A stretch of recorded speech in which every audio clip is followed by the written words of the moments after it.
Let's move on to the next exercise, where we will get to know a new visualization technique that is called Heatmap, and we will also adjust some kind of formatting options for this map and see how it works. So we go back to the map and create a new scene.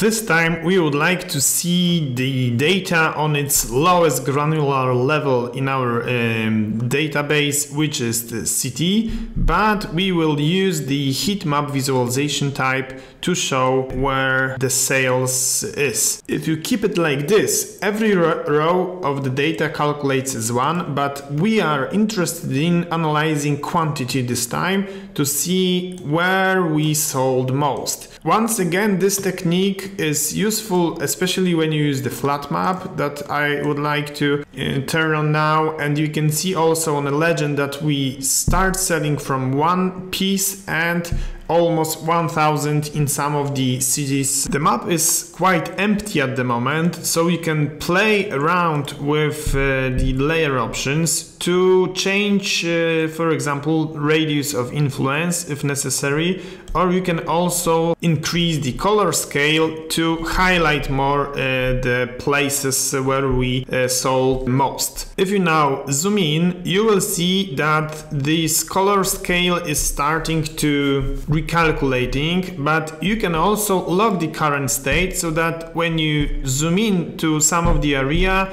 you can see exactly the same layout and exactly the same heat map. This is one of the options that you might find useful, and the second one is the colors. The default legend comes from technical tools and is quite understandable, but you can also create your custom colors, and you can then play around with colors to create your own map. I will go back now to the default colors and turn on map labels and decrease a bit the opacity to be able to analyze the data with the precise geographic names. This is it as regards exercise 1.4. Let's move on.